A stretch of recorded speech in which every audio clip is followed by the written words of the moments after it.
Hi friends, నిన్న నాసిక్లో republic day నాడు ఒక కేంద్ర మంత్రి ఆయన ఈ ఫ్లాగ్ హాయిస్టింగ్ అవి చేస్తూ ఆయన ఇచ్చిన స్పీచ్లో ఎక్కడ బాబాసాహెబ్ అంబేద్కర్ పేరు రాజ్యాంగ నిర్మాతగా చెప్పుకుంటున్న వ్యక్తి ఆయన పేరు ఆయన మహారాష్ట్రకు చెందినవాడి ఆయన పేరు ప్రస్తావించకపోవటాన్ని జీర్ణించుకోలేని ఒక ప్రాజెక్ట్ మన ఫారెస్ట్ అధికారి మిసెస్ జాదవ్ ఆమె దాని మీద ప్రొటెస్ట్ చేయటం జరిగింది.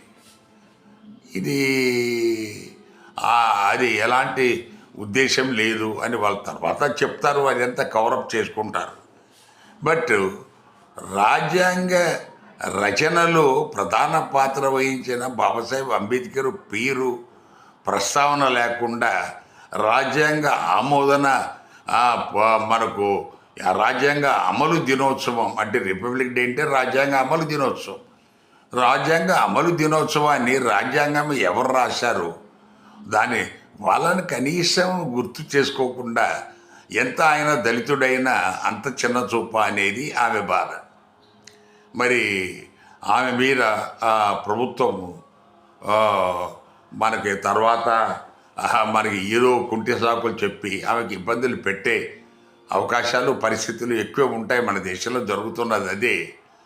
బట్ ఇది మాత్రము మీరు మీ ప్రస్తుతం ఉన్న బీజేపీ ప్రభుత్వము ఇదే దేశభక్తి గల రాష్ట్ర పార్టీ.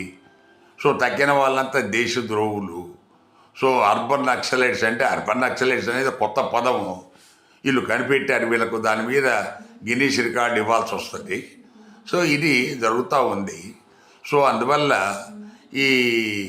ఈ అంబేద్కర్ పేరు ప్రస్తావన లేకుండా రిపబ్లిక్ డే జరపడం అనేది అందులో మంత్రులు అధికారులు పార్టిసిపేట్ చేసి వాళ్ళు ప్రస్తావించకపోవటం అనేది అది బాధాకరం, దురదృష్టకరం.